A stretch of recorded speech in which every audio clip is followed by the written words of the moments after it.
है। अल्लाह ने बेहतर बनाया तो जिम्मेदारियां भी तो दी गई है ना। अल्लाह ने बेहतर बनाया तो अल्लाह ताला ने कुछ काम भी आपके हवाले किए हैं। वो काम क्या है? एक उम्मत होने की हैसियत से, एक कलमा को होने की हैसियत से, एक मुस्तफा का आशिक होने की हैसियत से, एक मुस्तफा का दीवाना होने की हैसियत से, एक मोहब्बत रसूल के दावे में सच्चे होने की हैसियत से तुम्हारी जिम्मेदारी क्या है? रब फरमाता है तामुरूना बिल मारूफ व तनहौना अनिल मुनकर। तुम नबी का कलमा पढ़ते हो, मैंने तुम्हें बेहतर बनाया तो तुम्हारी जिम्मेदारी यह है कि तुम अच्छाइयों का पैगाम दो, बुराइयों से रोको, लोगों में अच्छा।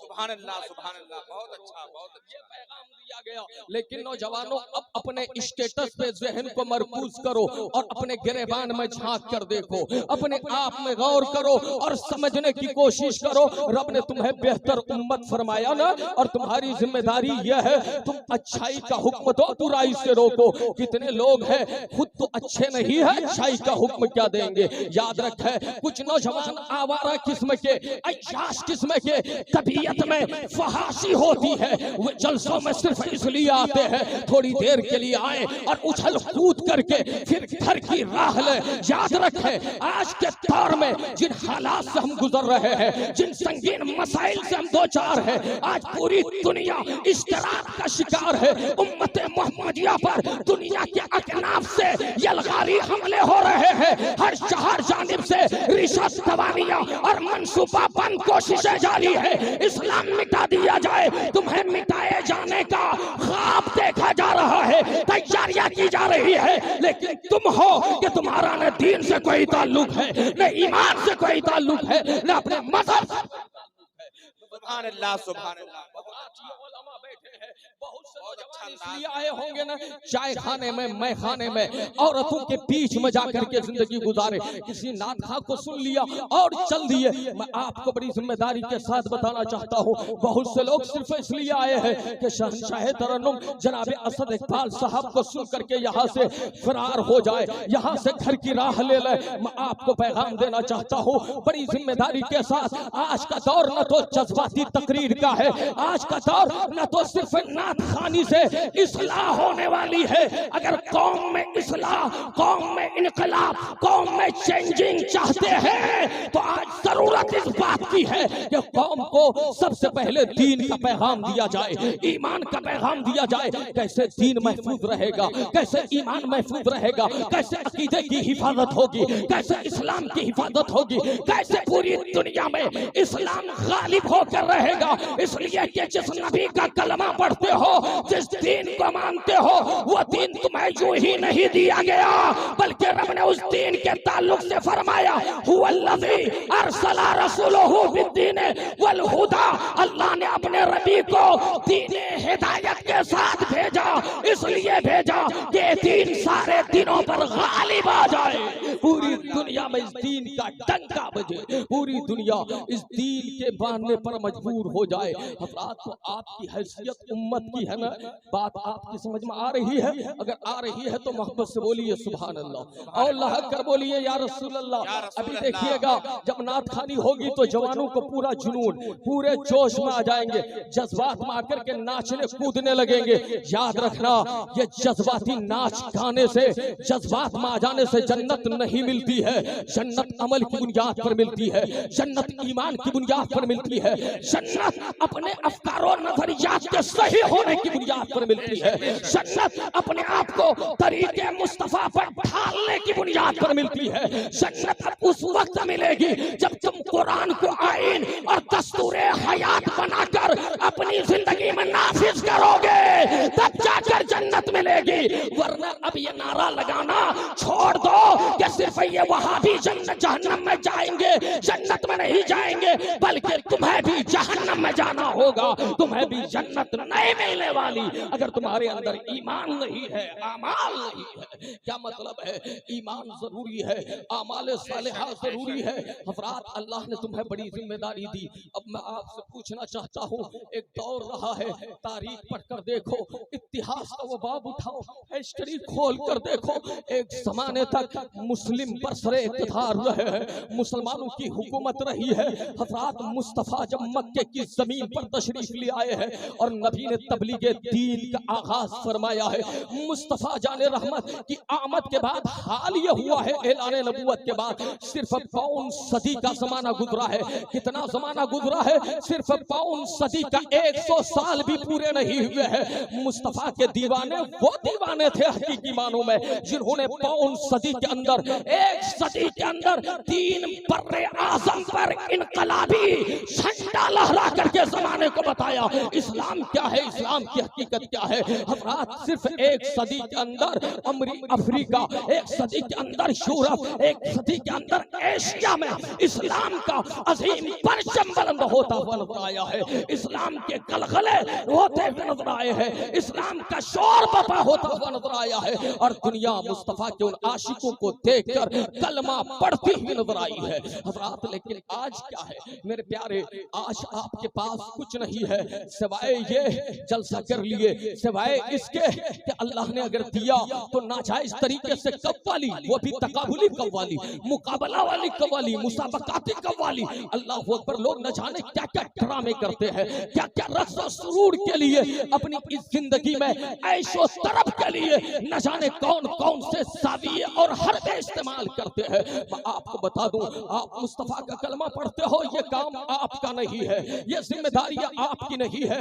आपकी जिम्मेदारी तो यह है कि खुद भी अच्छा बनो और लोगों को भी अच्छाइयों का हुक्म दो, खुद भी अपने अंदर बेहतरी पैदा करो और लोगों को भी बेहतरी की तरफ दावत दो, लोगों को दीन की तरफ बुलाओ। लेकिन वो नौजवान छोकरा क्या दीन की तरफ बुलाएगा जिन्हें दीन खुद ही नहीं मालूम है? वो नौजवान छोकरा लोगों को अच्छाई की तालीम क्या देगा जिन्हें इस्लाम की फहम फिरासत नहीं है? वो नौजवान छोकरा क्या इस्लाम समझाएगा? वो क्या दीन का नाम बुलंद करेगा, इस्लाम का फरेरा समाने में लहराएगा जिन्हें दीन से कोई वाबस्तगी नहीं है? आज जरूरत है मुसलमानों, याद रखें अल्लाह ने ये जिम्मेदारी दी। अपने उलमा से आप पूछें, हजरत अल्लामा गुलजार साहब से, अगर इनकी निजामत की जिम्मेदारी है और ये अपनी जिम्मेदारी अंजाम न दे तो स्टेज से कोई आलिम दीन उठकर खड़ा होगा और खड़ा होने के बाद दामन पकड़ेगा और खींच कर बिठा देगा। एक शायर आए और आने के बाद अपनी जिम्मेदारी न निभाए तो कोई दूसरा आएगा और उसे बिठा देगा। हज़रात जिस डिपार्ट में, जिस शोबे में, जिंदगी के जिस भी डिपार्ट में, महल में इंसान को जो जिम्मेदारी दी जाती है, अगर वो जिम्मेदारियों पर खड़ा नहीं उतरेगा तो उसे माजूल कर दिया जाएगा। जिम्मेदारियों पर खड़ा नहीं उतरेगा तो उसे उस मनसब से नीचे उतार दिया जाएगा। खुदा ने तुम्हें अजीम मनसब दिया है, खुदा ने अजीम जिम्मेदारी दी है। याद रखो, जब तक तुम जिम्मेदारी का फरीजा अंजाम देते रहे, दुनिया तुम्हारा लूहा मानती रही, तुम्हें तस्लीम करती रही। लेकिन जिस दिन से तुमने जिम्मेदारियों को अपनी पीठ पीछे डाल दिया है, उस दिन से रुसवाई मुकद्दर बनती चली जा रही है, तुम जलील होते चले जा रहे हो।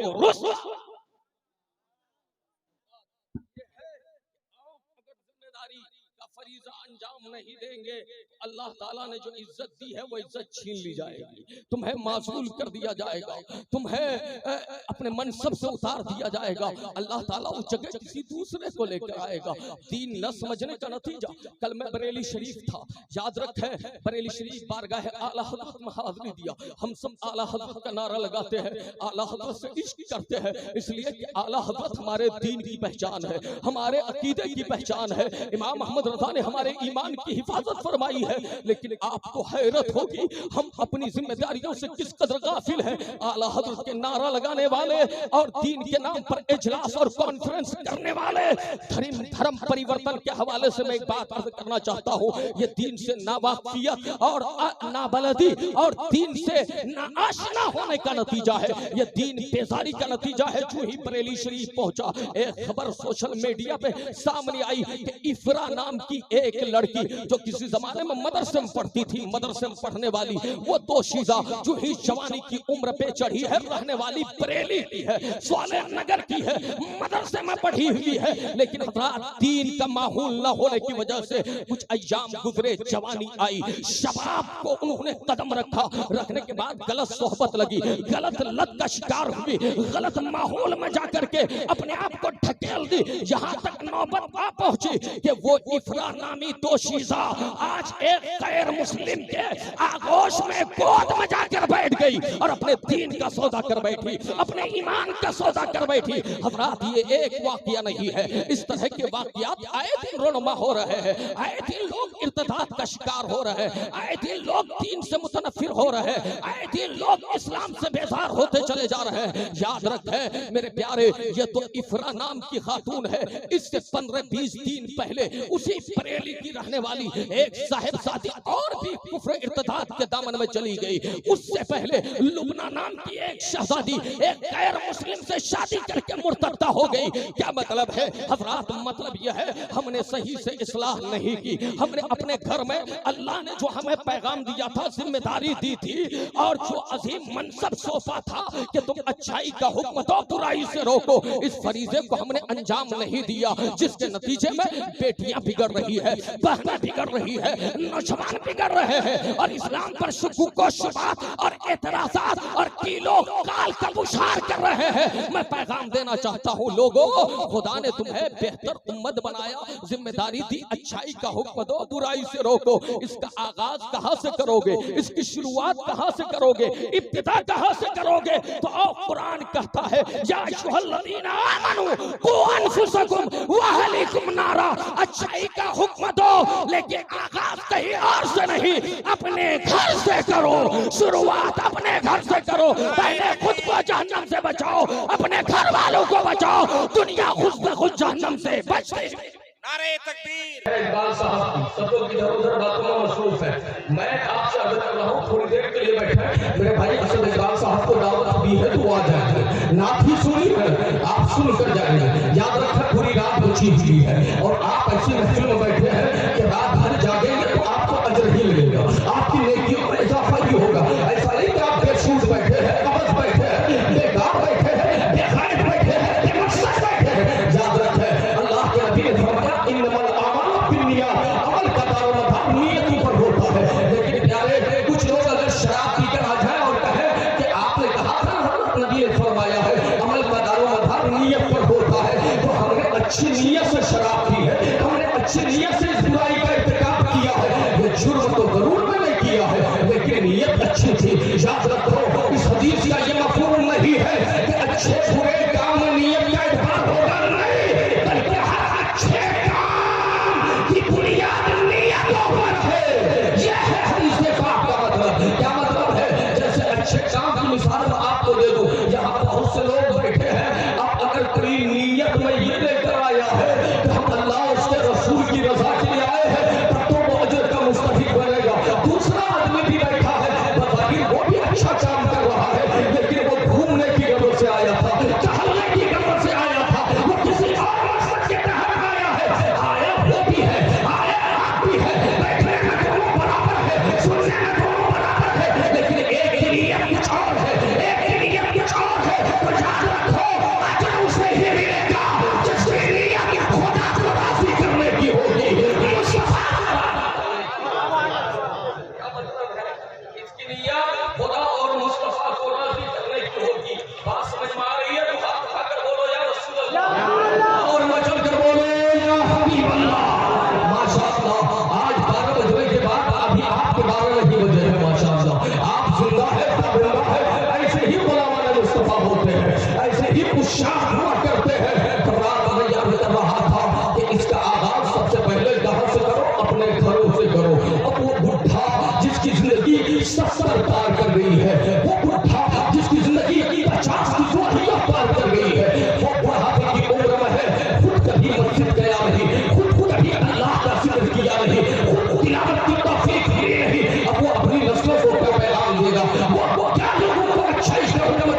दूसरे मकाम पर फरमाता है वो कबाली का जालना तुम उम्मतन वसतो वो उम्मतन वसता लतकूनु शुहदातुम। अल्लाह ताला ने तुम्हें उम्मत वसता बनाया तो ताकि तुम शुहदा अलन्नास लोगों पर गवाह बनो। वे यकून रसूल अलैकुम शहीदा और रसूल तुम पर गवाह बने। अल्लाह ने क्या फरमाया बीच वाली मैंने तुम्हें बनाया है तुम लोगों पर गवाह हो। तुम्हारा किरदार ऐसा होना चाहिए कि तुम कयामत के दिन ये गवाही दे सको। मुस्तफा का कलमा पढ़ते थे समझाया था हमने जालिमों को लेकिन वो समझने से आजू रहे काफिर रहे। तो आप ये जिम्मेदारी तुम्हारी है तुमको खुदा ने लोगों पर गवाह बनाया है और तुम्हारे ऊपर मुस्तफा करीम को गवाह बनाया गया है सारे कायनात को गवाह बनाया गया है। याद रखो यहाँ ये आयत इशारे की जबान में ये बता रही है कि तुम्हें खुदा ने लोगों पर गवाह बनाया और तुम पर मुस्तफा को गवाह बनाया। समझे क्या मतलब? गवाही वही देगा जो देखेगा, गवाही वही देगा जो हाजिर होगा, गवाही वही देगा जो मौजूद होगा। जहाँ से मकाम मुस्तफा भी समझ में आता है लोगों उम्मत का दावा करने वालों मुस्तफा के कलमा पढ़ने वालों तुम सारी दुनिया के इंसानों पर गवाह और तुम्हारे ऊपर ताशकारे कायनात गवाह है। इसका मतलब ये है तुम कहीं भी रहो तुम्हें मुस्तफा देख रहे हैं, ताशकारे कायनात देख रहे हैं, रहमते आलम देख रहे हैं। और आप लोग कहते हैं मुस्तफा नहीं देखते। जालिम तुम्हारी नजरों का कसूर है तुम्हें मुस्तफा नजर नहीं आते लेकिन मुस्तफा तो हमें सफर में भी देख रहे हैं, हर में भी देख रहे हैं। मुस्तफा सुबह बसा देख रहे हैं मुस्तफा चलते फिरते दीवानों को देख रहे हैं। तो आप ये मुस्तफा जाने रहमत से क्या इश्क करना भी आप पर फर्ज है और जरूरी है और ये ईमान की चाल भी है। तो मैं यह बता रहा था अल्लाह ने बेहतर उम्मत बनाया, उम्मत वस्ता का खिताब दिया, लोगों पर गवाह बनाया, जिम्मेदारी अमर बिल मारूफ और नही अनिल मुनकर की तुम्हारे हवाले की गई। और जिस चीज को तुम मानते हो अल्लाह का एहसान मानो, जिसका कभी शुक्र अदा करो क्या है उस दीन को खुदा ने कहा इस्लाम। अल्लाह के नजदीक अगर कोई दीन है तो सिर्फ इस्लाम है। कौन सा दीन है? इस्लाम है। इस्लाम के अलावा कोई दीन नहीं है, कोई मजहब नहीं है, कोई मत नहीं है। अल्लाह पर वो आफाकी दीन खुदा ने तुम्हें अता फरमाया। अब जरा आप देखें खैरे उम्मत होने की हैसियत से, मुसलमान होने की हैसियत से भी सुने, आप भी सुनो जवानों, आप बेहतर उम्मत हो इस हैसियत से, इस्लाम का कलमा पढ़ते हो इस हैसियत से आपकी जिम्मेदारी क्या है?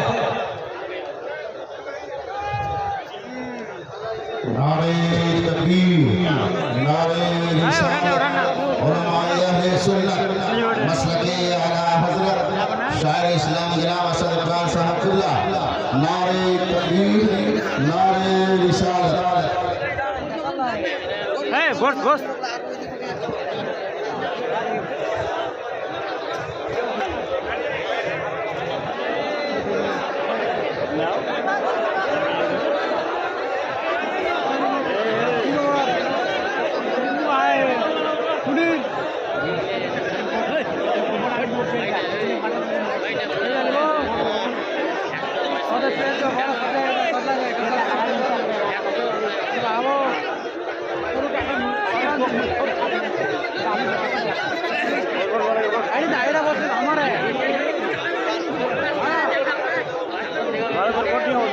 देखिए भाई मोहब्बत से बैठिए।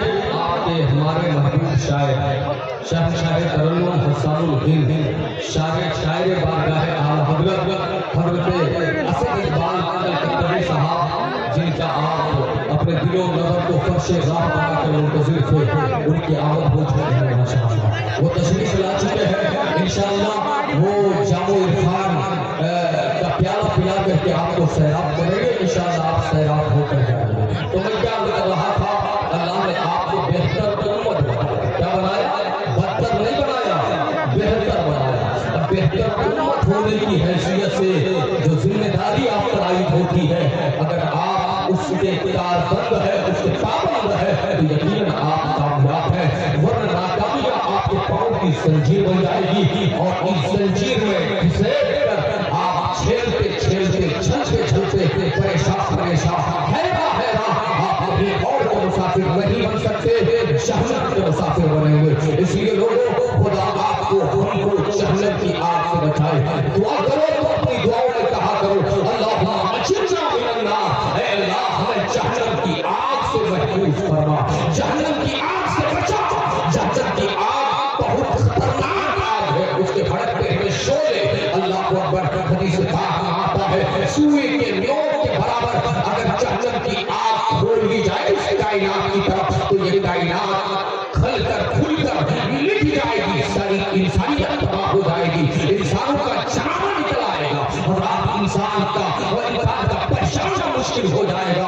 दिगर मखलूकात भी आग में चल करके राख और खाक होकर के तब्दील हो जाएगी। इसलिए लोगों, जहन्नम की आग बहुत खतरनाक आग है। अल्लाह ताला ने आपको बेहतर उम्मत बनाया तो आप दीन को समझें, अपने ईमान को समझें, अपने अकीदे को समझने की कोशिश करें, इर्तिदाद की तहलील से खुद को भी बचाएं, अपनी नस्लों को भी बचाएं, इस्लाम खुद भी समझें, अपनी नस्लों को भी समझाएं। आज इर्तिदाद, हालांकि जो सोशल मीडिया पर दिखाया जाता है, इतनी बड़ी तादाद में लोग मुर्तद नहीं हो रहे हैं, बल्कि इससे कहीं ज्यादा तादाद में लोग इस्लाम का कलमा पढ़ करके मुसलमान हो रहे हैं, लोग आगोश मुस्तफा में आकर के पनाह ले रहे हैं, लोग हमारे इस्लाम आकर चैन सुकून और आराम महसूस कर रहे हैं। लेकिन हमारा भले ही सही ज्यादा तादाद में लोग दीन से नफरत रहे हो, इर्तिदाद के शिकार न हो रहे हो, कम ही हो रहे हो, लेकिन ये कम भी क्यों हो रहे हैं, इसका जायजा लेना चाहिए। इसके लिए हमें फिक्र होनी चाहिए, मंसूबाबंद कोशिश के साथ इसकी मुखालफत में हमें मैदान अमल में उतरना चाहिए और जालिमों का मुकाबला करना चाहिए। जालिमों को ये बताया जाना चाहिए कि अल्हम्दुलिल्लाह मुसलमान कल भी जिंदा थे, आज भी जिंदा है, क़यामत तक मुसलमान जिंदा है। इस्लाम के साथ खिलवाड़ करने की कोशिश मत करो, इस्लाम मिटाने के लिए आओगे तुम खुद मिट जाओगे, लेकिन इस्लाम रब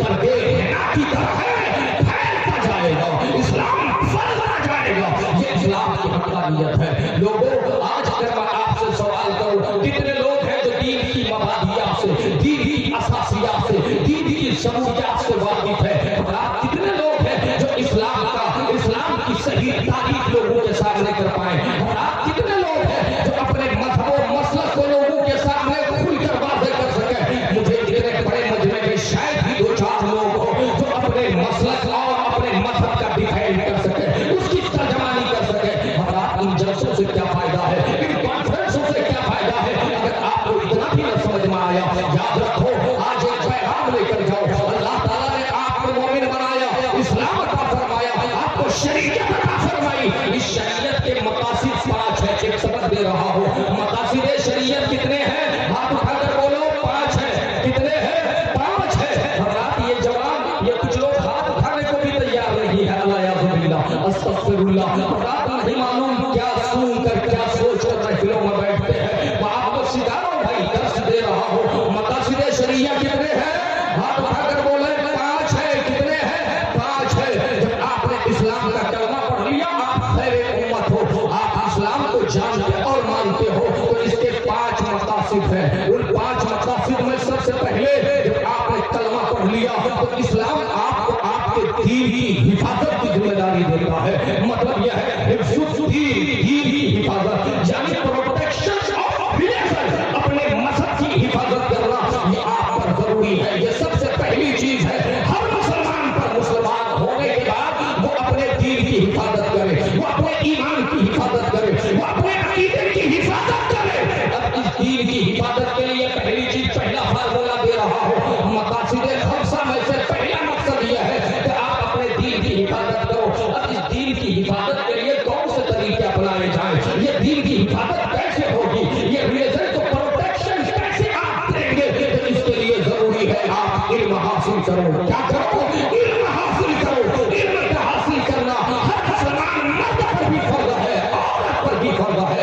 इल्म हासिल करो, और इल्म हासिल करने के लिए मदरसे की जरूरत है, इल्म हासिल करने के लिए दारुल की जरूरत है, इल्म हासिल करने के लिए जामियात की जरूरत है। अपने बच्चों को दीन की तालीम दो। ये मदरसा गुलशन मुस्तफा है, जिसके बैनर तले शामियाना के नीचे ये रहमत और नूर की भरी बदमना बैठे हो, और आप इस इस मदरसे को मजबूत करो, जलसे को मजबूत करो, इदारे को ज्यादा मजबूत करो। जब मदरसा रहेगा तो दीन की हिफाजत होती रहेगी, ईमान की हिफाजत होती रहेगी। और आपको सबसे पहली चीज क्या है? हिफ्जुद्दीन, अपने दीन की हिफाजत। अब इस दीन की हिफाजत के लिए इल्म दीन का जानना जरूरी है। इतना इल्म तो फर्ज है, उलमा लिखते हैं, फुक़हा लिखते हैं, जितने इल्म की बुनियाद पर आप दीन के बुनियादी अकाइद को जान सको, ये फर्ज है। क्या है? फर्ज है। इतना इल्म सीखना फर्ज है, जितने इल्म की बुनियाद पर आप शरीयत में क्या हलाल है क्या हराम है इसे जान सको। इतना इल्म तो फर्ज है, जितने इल्म की बुनियाद पर आप नमाज, रोजा और हज और ज़कात के मसाइल जान सको। इतना इल्म फर्ज है, जितने इल्म की बुनियाद पर आप वाजिबात को समझ सको, मुमतनिआत को समझ सको। यानी कि कौन सी चीजें हम पर वाजिब है, कौन सी चीजें हम पर हराम है, इतना इल्म क्या है? फर्ज है। लेकिन आज का सरमायादार तबका, उसे फर्ज से क्या मतलब है? कुरान नाज़िला पढ़ना आ गया, एक मौलवी साहब को बुला लिया, इमाम साहब को बुलाने के बाद वो भी बहुत ज्यादा पैसे नहीं देने हैं, 500, 600, 1000 रुपए महीने के अदा कर दिए। और जगह छूटी स्कूल में इंग्लिश मीडियम में अपने बच्चों को एडमिशन करवाया तो सालिम 1000, 2000 नहीं देता है, लाखों रुपए निशान करता नजर आता है। और आप लेकिन दीन सिखाने के लिए कम नजराना, कम तनख्वाह, कम सैलरी, कम पैसे, इसलिए आलिम दीन के पास आता है शरीर नहीं है, उन्हें पैसों की जरूरत नहीं है। अल्लाह मैं आपको बताना चाहता हूँ, ये इंग्लिश मीडियम में पढ़ना, ये स्कूलों कॉलेज में पढ़ना, याद रखना ये फर्ज नहीं है। हाँ जरूरी है आज के दौर के नाम से, लेकिन क्या है जो पैसे जायज है, जरूरी है, उसके लिए पैसे को पैसे नहीं समझने वालों, दीन के लिए पैसे खूब याद आते हैं, रुपए खूब याद आते हैं। याद रखो दीन का इल्म ही है जो तुम्हारी दुनिया के लिए भाई से खैर है, आखिरत के लिए भाई से फलाह है। तो पहला मकसद क्या है? दीन की हिफाजत। आप दीन की हिफाजत करोगे ना, इसलिए इल्म सीखो और जानो कि दीन कैसे महफूज रहेगा, दीन की हिफाजत कैसे होगी। और आप इसलिए कि दीन का ताल्लुक इसे पहले नंबर पे क्यों रखा गया? इसलिए रखा गया कि दीन का ताल्लुक दुनिया से भी है, आखिरत से भी है। क्या मतलब है? दीन का ताल्लुक दुनिया से भी है, आखिरत से भी है। जिसका दीन महफूज रहा वो दुनिया में भी कामयाब हुआ, आखिरत में भी कामयाब हो गया। और जिसका दीन महफूज नहीं रहा, यहाँ भी ज़लील हुआ, वहाँ भी रुसवा होकर रहना पड़ेगा। इसलिए दीन पहले नंबर पे है। अब दूसरा मकसद क्या है? मौलाना नूर मोहम्मद साहब, ये दूसरा मकसद क्या है? दूसरा मकसद क्या है? वो यह है कि हिफ्जुन नफ्स, अपनी जान की हिफाजत। क्या है? अपनी जान की हिफाजत। आप सुन रहे हो ना, ज़हन हाजिर है ना? दूसरा मकसद, असद भाई अब भागने वाले नहीं है, ठीक है? ये शेर है तो दहाड़ ही कर जाएगा, ठीक है? अशार सुना ही कर जाएंगे। आप मोहब्बत के साथ बैठो, मैं ये बता रहा हूँ। दूसरा मकसद क्या है? ये और बहनों के लिए भी है। सबसे पहले दीन की हिफाजत, फिर अपनी जान की हिफाजत। क्या है? अपनी जान की हिफाजत। इसलिए जान की हिफाजत जरूरी है। मेरे पैगंबर की हदीस मिलती है कि सेहतमंद मुसलमान ज्यादा बेहतर है। जान की हिफाजत इसलिए जरूरी है कि जान अच्छी रहेगी, जिसमें सलामत रहेगा तो खुदा की इबादत भी होगी, बंदगी भी होगी। जान की हिफाजत इसलिए जरूरी है कि जब कोई रहमत आएगा, जब कोई डाकू आएगा, जब कोई दहशतगर्द आएगा, जब कोई आतंकवादी से मुकाबला करने के लिए आएगा, तो तुम्हारी जान सलामत होगी तभी तो तुम मुकाबला करोगे। जहाद के लिए जान का सलामत होना जरूरी है। और इस्लाम में एक जान की तो यह अहमियत है। इन जालिमों को इस्लाम समझ में नहीं आया, ये जालिम कहते हैं इस्लाम आतंकवाद का मजहब है, इस्लाम टेररिस्ट का मजहब है, इस्लाम दहशतगर्दियत फैलाने का परंपरा लेकर आया है। मैं पैगाम देना चाहता हूँ, इस्लाम में जान की अहमियत क्या है? कुरान कहता है मन कतला नफ्सन बगैर नफ्सिन और फसाद फिल अर्द फकाना कतला नफ्स जमिया व मन अहयाहा फकाना अहयाहा जमिया। रब फरमाता है अगर किसी ने किसी जान को बगैर गुनाह के, बगैर गलती के कत्ल कर दिया तो वो एक इंसान का कातिल नहीं है, सारे इंसानों का कातिल है। एक जान की अहमियत यह है। इंसानी जान की अहमियत इस्लाम में तो यह है मेरे जिंदा है तो भी एहतराम किया जाए। इंसान मर जाए, वो जिस्म से बर्बाद कर जाए, तब भी उस जिस्म का एहतराम किया जाए, उस जान को एहतराम की नजर से देखा जाए। तो दूसरे नंबर पे क्या है? ये जान है। अब तीसरे नंबर पे क्या है? हिफ्जुल अक्ल, अपनी अक्ल की हिफाजत। क्या मतलब? अपनी अक्ल को प्रोटेक्शन फराहम करना, उसका दिफा करना, अपनी अक्ल की हिफाजत करना। इस्लाम में बहुत सारी चीजें जो हराम है, जैसे शराब का पीना और दूसरे मंशियात का पीना, वो बहुत सारी चीजें जो आज ड्रग की शक्ल में, शराब की शक्ल में, ताड़ी की शक्ल में और अल्कोहल की शक्ल में आप पीते हो, ये सबसे सब हराम किस लिए है? इसलिए है कि इस्लाम तुम्हारे अक्ल की हिफाजत की जमानत देता है और तुम्हें जिम्मेदारी देता है अपनी अक्ल की हिफाजत करो। जब तुम शराब पियोगे तो नबी फरमाते हैं शराब पीने से अक्ल ज़ाहिर हो जाती है, अक्ल खत्म हो जाती है। जब अक्ल ज़ाहिर हो जाएगी तो इंसान कुछ भी करेगा, इंसान कभी ज़ना करेगा, इंसान कभी नहीं करेगा, इंसान कभी फसाद मचाएगा, इंसान कभी खून बेइज्जती करेगा। इस्लाम ने उन तमाम चीजों को हराम कर दिया जिन चीजों से अक्ल ज़ाहिर हो जाए। इसलिए अक्ल की हिफाजत करो, ये इस्लाम के मकासद में से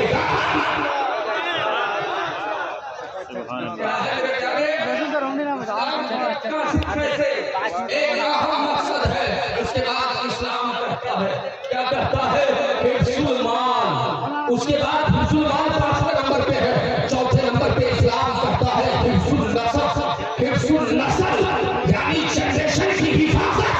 इस्लाम ने जो ये इस्लामी कानून लागू किया है, न्याय बीवी का तरीका इजाद किया है, इस्लाम ने जो शादी की हक की रिवायत कायम की है, इसका मफाद दिया है, इसमें हिकमत दिया है, इसकी मसलहत दिया है कि बगैर शादी के जनरेशन की हिफाजत नहीं हो सकती, नस्ल महफूज नहीं रह सकती।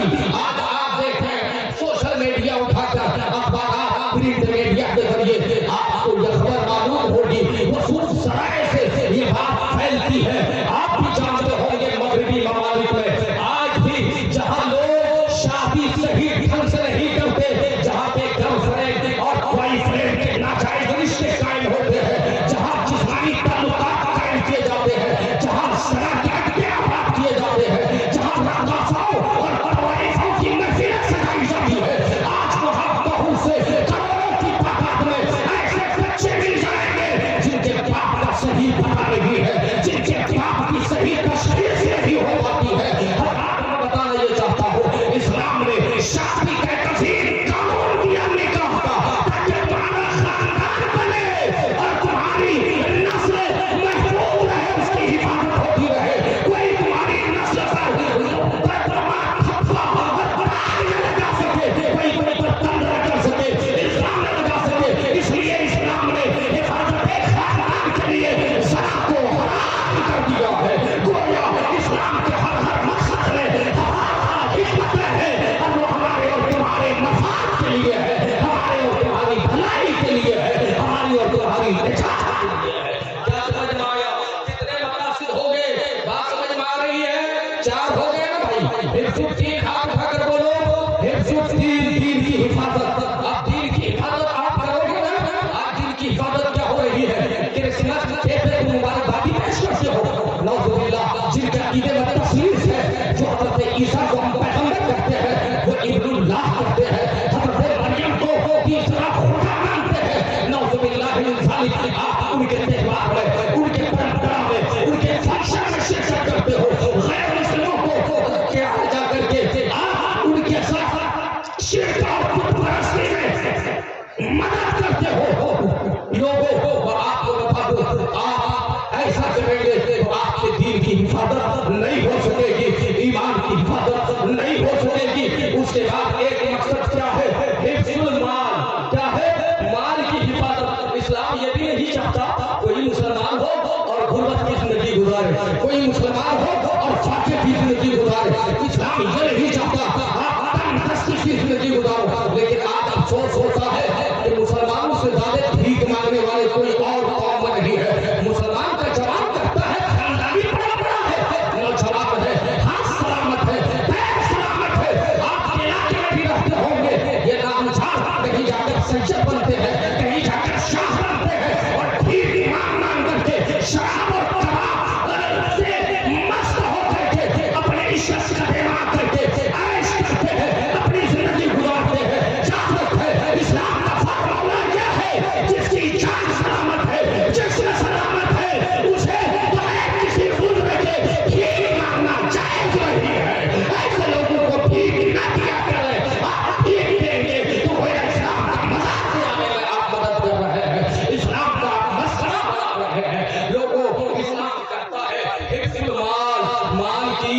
हिफाजत करो, ये पांचवा मकसद है।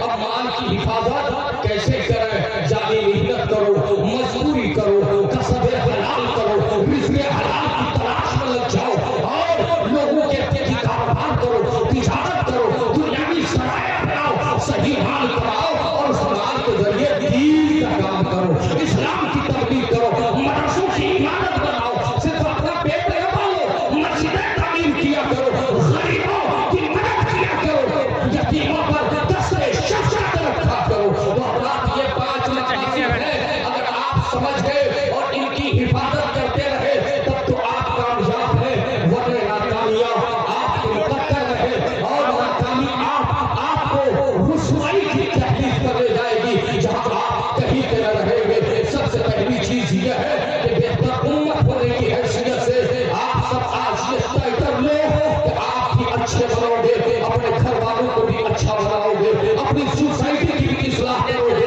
अपने माशरे और समाज में भी चेंज की हर मुमकिन कोशिश करोगे।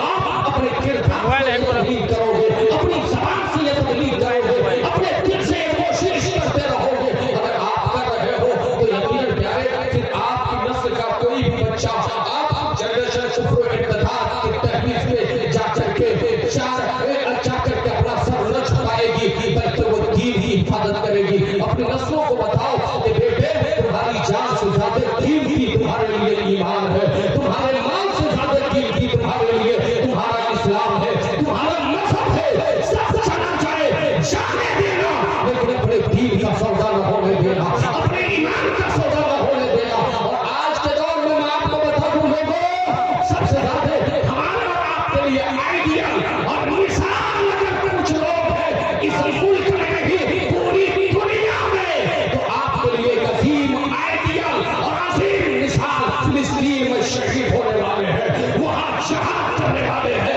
वहां अपनी जानों का नजराना पेश करने वाले हैं। वो लोग बड़े लाजवाब हैं, आप उनकी तारीख पढ़ो। वैसे आपने तारीख में कभी पढ़ा होगा, वैसे तारीख पढ़ने की तौफीक की क्या मिलती है? कुरान तो पढ़ते रहिए, तारीख क्या पढ़ेंगे? कुरान की तिलावत करते रहिए, इतिहास क्या पढ़ेंगे?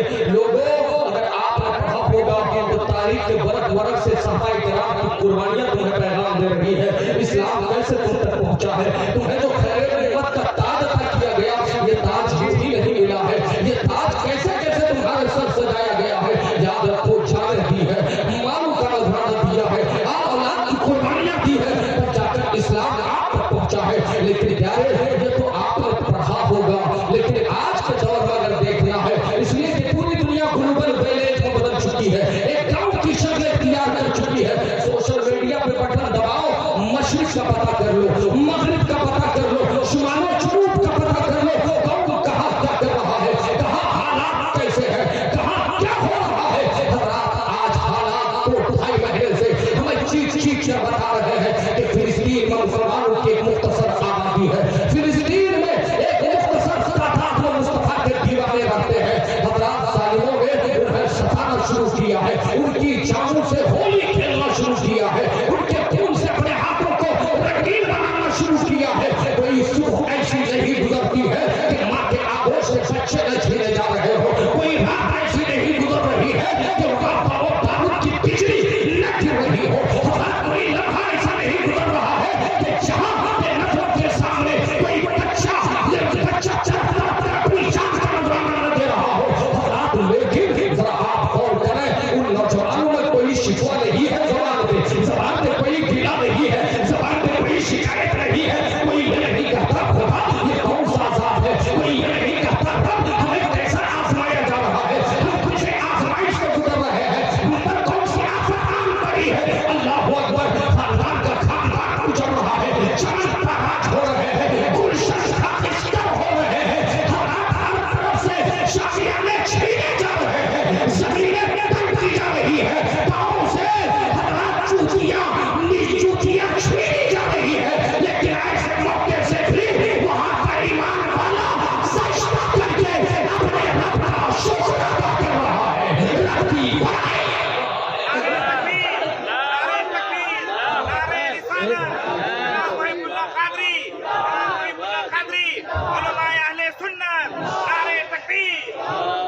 याद रखो आज के दौर में से सबक सीखो।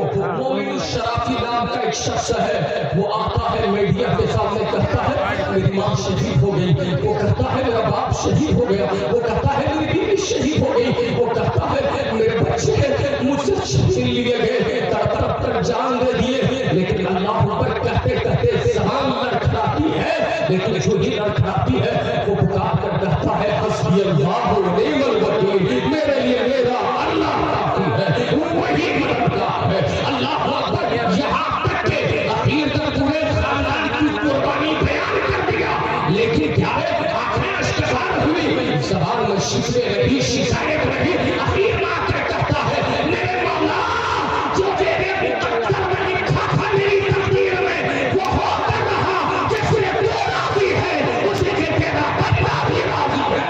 ये ईमान वाले की शान क्या करती है, ये ईमान वाले का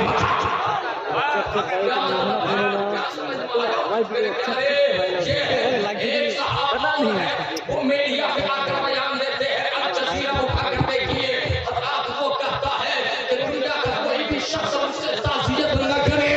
मेरे घर से 7 लोग शहीद हो गए। कितने लोग? 7 लोग शहीद हो गए। मुझे फख्र है कि मेरा ताल्लुक 7 शहीदों के घराने से है।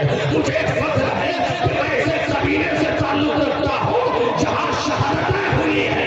क्या मतलब? उनका मकसद ये है इन्नी वजह वजहा ये लंबी पत्थर समावाते वाला हम, ये सिर्फ कुर्बानी में पढ़ने की दुआ नहीं है, बल्कि इसे जिंदगी में उतारने की जरूरत है। इन्नी वजह वजहा ये लंबी पत्थर समावाते वाला हम, खलीफों को मारना मुशरिकीन इल्ला सलाती व नुसुकी व महयाया व ममाती लिल्लाह रब्बिल आलमीन। हमारी जान, हमारी कुर्बानी, हमारा माल, हमारी जिंदगी, ये सब के सब हमारे रब के लिए है, हमारे पीर के लिए है, हमारे मजमे से नारा लगाओ। हमारे ऐसे भाई हैं, लेकिन आप पूछ लेंगे यकीनन तो मैं भी सुनना चाहता हूँ कोई मजमे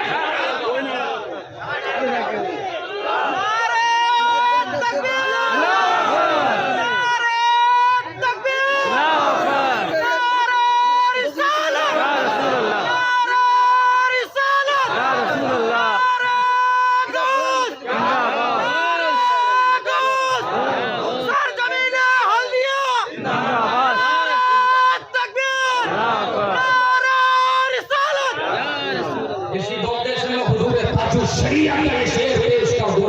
इस आयत की तर्जुमानी करते हुए सरकार ताजुल शरिया फरमाते हैं जिंदगी ये नहीं है किसी के लिए, जिंदगी है नबी की, नबी के लिए ना समझ मरते हैं, जिंदगी के लिए जीना मरना है सब कुछ नबी के लिए, जीना मरना है सब कुछ नबी के लिए। और मेरे आला हज़रत फरमाते हैं आशिकों तुम अपनी जानों का नजराना दे रहे हो। एक आशिक बरेली से कहता है करूं तेरे नाम के जाफिरा, बस एक जाते ही तो जहां फिरा, तो जहां से भी नहीं जी भरा, करूं क्या करूं जहां नहीं, करूं क्या करूं जहां नहीं। अब ये आपके दीन और ईमान का तकाज़ा होना चाहिए। आओ फिलिस्तीन के हवाले से एक हदीस पाक सुन ले, मुस्नद अबू याला की हदीस है, मुस्नद अबू याला की हदीस है। वैसे अल्फाज की तरमीम के साथ ये हदीस बहुत सी कुतुब अहादीस में मौजूद है। आओ हज़रत अबू हुरैरा रावी है, वो फरमाते हैं कि मेरे आका ने फरमाया, किसने फरमाया? मुस्तफा ने फरमाया, कौनैन के दूल्हा ने फरमाया। जरा मोहब्बत से बोलिए या रसूल अल्लाह, और मचल कर बोलिए सुभान अल्लाह। वो कहते हैं ला तफालो इसाबतुल मिन उम्मती युकातिलूना अला अबवाबे तनिश व मा हौला व अला अबवाबे बैतुल मक़दिस व मा हौला ला यजुरुहु हिज़लान मन बदलहु ज़ाहिरीना अलल हक़ इला अन तक़ूम अस्साअ। नबी पाक अलैहिस्सलातु तस्लीम की प्यारी हदीस है, आप सुनना चाहते हो? और ये हदीस वही मानेगा जो सुन्नी बरेलवी होगा। कौन होगा? जो सुन्नी बरेलवी होगा। इसलिए ये जंग आज है, लड़ाई आज हो रही है, फसाद आज बना है, जानें आज जा रही है, लेकिन 1400 साल पहले मुस्तफा मदीने से बता रहे हैं, सारे कायनात बता रहे हैं, रहमत आलम पैगाम दे रहे हैं। सुन्नियों एक पर अकीदा क्या कहेगा? इसलिए कि उसका अकीदा तो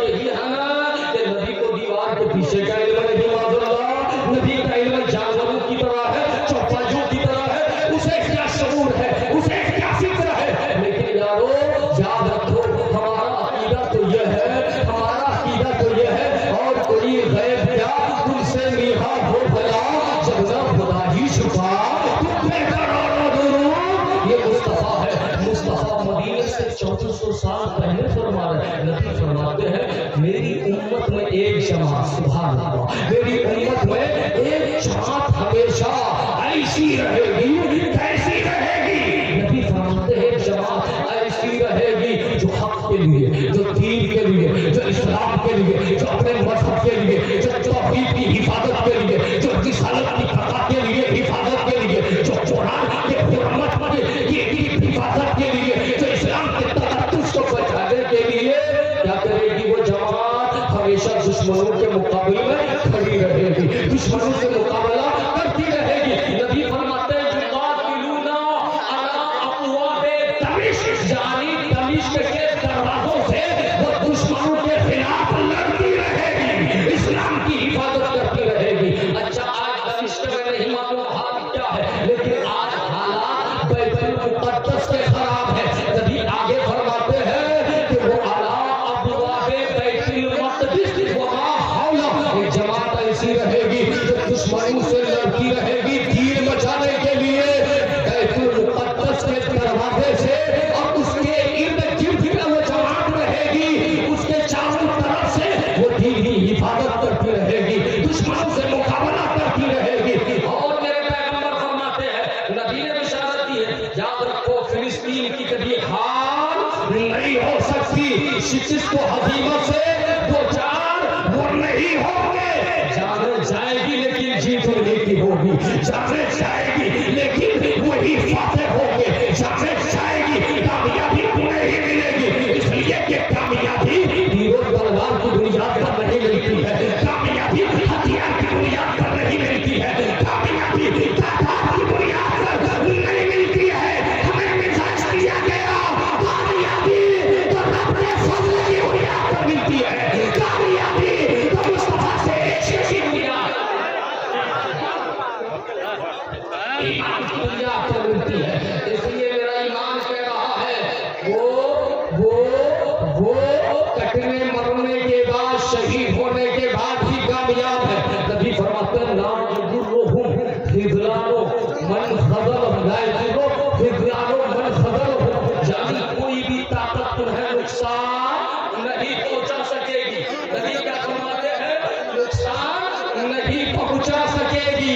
अब आप कहोगे मुहिबुल कादरी, जब नुकसान कोई ताकत न पहुंचा सकेगी तो ये डेली के डेली सैकड़ों की तादाद में बच्चे क्यों शहीद हो रहे हैं, जवान क्यों शहीद हो रहे हैं, बूढ़े क्यों शहीद हो रहे हैं, खवातीन के हिजाब क्यों किए जा रहे हैं?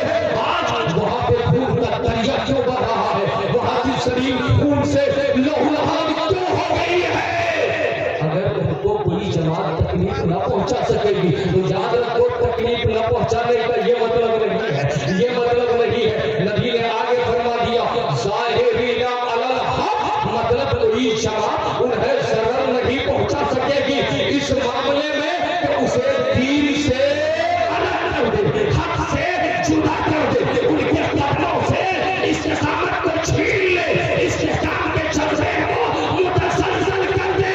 मतलब ये है वो लड़ेंगे, डटेंगे, शहीद होंगे, लेकिन दीन का सौदा नहीं करेंगे, ईमान का जलावन करने नहीं देंगे, अपने दीन की हिफाजत करेंगे, अपने ईमान की हिफाजत करेंगे, अपने अकीदे की हिफाजत करेंगे। और कब तक होगा ये? मेरे पैगंबर फरमाते हैं इला अन तक़ूम अस्साअह, यहाँ तक कि क़यामत आ जाएगी। अल्लाह अकबर, क़यामत तक। लोगों, वो कितने खुशनसीब हैं, मुक़द्दर के सिकंदर हैं, मुस्तफा ने ज़मानत ली है। जरा गौर करो, मौला उनके गुलामों में कबूल फरमा ले, मौला उनके चाहने वालों में कबूल फरमा ले। हमारी तुम्हारी कोई गारंटी नहीं, लेकिन वो जो बैतुल मुक़द्दस के दरवाज़ों पर खड़े होकर जो फिलिस्तीन की ज़मीन से दुश्मनों की मुकाबला कर रहे हैं, दुश्मनों का मुकाबला कर रहे हैं, उनकी ज़मानत नबी ने दी है कि वो क़यामत तक लड़ते रहेंगे, लेकिन दीन को रुसवा नहीं होने देंगे, ईमान को ज़लील नहीं होने देंगे, इस्लाम को झुकने नहीं देंगे।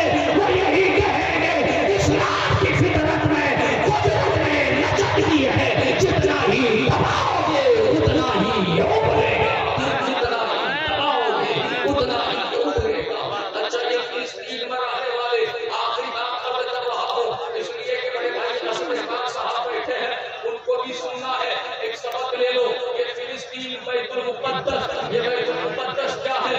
वहाँ मस्जिद अक्सा है। क्या है? याद रखो मुसलमानों, हमारी मस्जिदें सब काबिल ताज़ीम व तकरीम है, लेकिन 3 मस्जिदें ऐसी है जहाँ इबादत करो तो अजर में इजाफा कर दिया जाता है, सवाब में इजाफा कर दिया जाता है। जहाँ इबादत करो तो कदम पे लौटती हुई नजर आती है। जहाँ इबादत करो तो एक सजदे पे नेकियां इस्तेमाल करती हुई नजर आती है। जहाँ इबादत करो तो रहमतें इलाही छम छम बरसने लगती है। जहाँ इबादत करो तो ऐसा लगे कि बंदा ज़मीन पे सजदा नहीं कर रहा है, अपने खुदा के हुज़ूर में नाज़िल हो रहा है, अपने रब की हाज़िर है। ये फिलिस्तीन की ज़मीन है, मस्जिद अक्सा है। याद रखो प्यारे, आप सब जवानों, कितनी बड़ी मस्जिद है जिसकी तरफ सफर करने के लिए नबी ने फरमाया जहाँ सवाब पढ़ाया जाता है। कोई नौजवान बता दे वो कितनी मस्जिद है कोई नौजवान? अरे किसी को नहीं मालूम, किसी को नहीं मालूम। अरे यार मोहम्मद साहब और गुलजार साहब किबला, यह है हमारी कौम का हाल। इन्हें ज़रूरियात दीन भी मालूम नहीं है, इन्हें इस्लाम के मबादियात भी मालूम नहीं है। बड़ा अफसोस होता है मेरे आला हजरत जो पूरी जिंदगी तुम्हें दीन समझाते रहे, उनका नाम लगाते हो लेकिन उनके पैगाम पर अमल नहीं करते। याद रखो ज़ाहिर और बातिन को जब तक एक साथ न करोगे, न तो रज़ा खुश होंगे, न आखिरत खुश होंगे, न अहमद की रज़ा मिलेगी, न रज़ा की अहमद मिलेगी। याद रखना मेरे प्यारे, आपसे अर्ज़ करना चाहता हूँ लोगों, ये मस्जिद अक्सा है, ये किबले अव्वल है। क्या है? किबले अव्वल है दुनिया की तमाम मस्जिदों में। अच्छा, आज मुसलमान मस्जिद जाए तब न अपने इमाम साहब से ये सीखे कारी साहब, मस्जिद तो जाना है नहीं, बाजार में मटर गश्ती करेंगे। और अब तो वो आखिरी रात आ रही है प्यारे, दिसंबर की आखिरी रात, न जाने कितनी इज्जतें नीलाम होती है होटलों में, बाजार में, पार्क में और सरेराह शाहराहों पर। और वो कोई मतलब यह है कि जगह तलाश करके लोग ऐशाशी करते हैं, ऐशो शराब की बस में सजाते हैं, नौजुबिल्लाह शराब कबाब के नशे में मस्त रहते हैं। तुम खैर उम्मत हो, किस मुंह से कहते हो खैर उम्मत? तुम मुसलमान हो, किस मुंह से कहते हो मुसलमान? याद रखो तेरे कहने न कहने से इस्लाम का कुछ नहीं बिगड़ेगा। कुरान ने तो उनसे कहा यार जो सहाबी है, जरा अपना जायजा लो। कुरान की आयत नाज़िल हुई है, अल्लाह फरमाता है या अय्युहल्लज़ीना आमनू उदखुलू फिस्सिल्म काफ़ा, ईमान वालों इस्लाम में पूरा दाखिल हो जाओ। क्या कहा? इस्लाम में पूरा दाखिल हो जाओ। ये किससे कहा गया आपको मालूम है? हज़रत अब्दुल्ला बिन सलाम। क्या है? ये नाम है हज़रत अब्दुल्ला बिन सलाम। ये पहले यहूदी थे। क्या थे? यहूदी थे, इस्लाम लेकर आए, लेकिन क्या था कि शरीयत मुर्सदी की कुछ बातों पर अमल करते थे, ऐसी बातों पर अमल करते थे जिससे दीन पर कोई फर्क नहीं आता, दीन का कुछ नहीं बिगड़ता। लेकिन वो शनीचर जो हफ्ते का दिन है उसका एहतराम करते थे। अब कोई अगर दिन का एहतराम करे तो थोड़ा ना ईमान निकल जाएगा, लेकिन अल्लाह को ये भी गवारा न हुआ। रब ने फरमाया ए मेरे हबीब का कलमा पढ़ने वाला सुन, पूरा इस्लाम में दाखिल हो जाओ, पूरा इस्लाम में दाखिल हो जाओ। गोया एक सहाबी से कहा जा रहा है, एक सहाबी से जारी शरीयत मुसफ़ी की बातों पर अमल कर ले, तो उनसे कहा जा रहा है। अब ये जो 1 जनवरी है ना, ये 31 दिसंबर गुजर जाने के बाद, 31 तारीख को गुजर जाने के बाद, ये हमारी इस्लामी तारीख नहीं है, ये ईसाइयों की है। ये क्रिश्चियन जमात की अपना महीना, ये इस्लामी तारीख, ये उनका अपना कैलेंडर, इसकी कैलेंडर है। लेकिन प्यारे ये नस्रानियों के दिन है, नस्रानियों की तारीख है, लेकिन इसमें सबसे ज्यादा अय्याशी मुसलमान करते हैं, फहाशी मुसलमान करते हैं, गड़बड़ मुसलमान करते हैं, नाजायज इखराजात मुसलमान करते हैं, फुजूल रस्म मुसलमान करते हैं। मैं आपको बताना चाहता हूँ गैरों के त्योहार में, गैरों के रस्मों रिवाज को तुम अपनाओ। याद रखो एक सहाबी शरीयत मुसफ़ी पर अमल करे तो रब है पूरा ईमान में दाखिल हो जाओ। अब तुम अपना जायजा लो, तुम कैसे मुसलमान हो, तुम्हारा पूरा ईमान कहाँ है?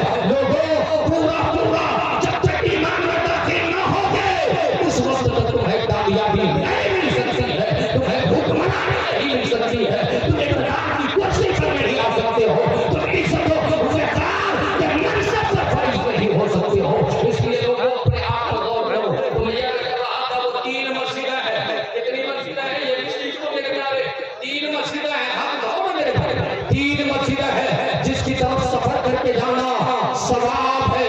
पहली मस्जिद क्या है? मस्जिद हराम है। क्या है? मस्जिद हराम, जिसे खाने काबा कहते हैं, मस्जिद हराम। दूसरी मस्जिद कौन सी है? मस्जिद नबवी है। कौन सी है? मस्जिद नबवी है। तीसरी मस्जिद मस्जिद अक्सा है। बोलो सुभान अल्लाह। और बचल कर बोलो या रसूल अल्लाह। ये तीन मस्जिद है। अब मस्जिद अक्सा के हवाले से दो जुमले आप समाप्त कर ले।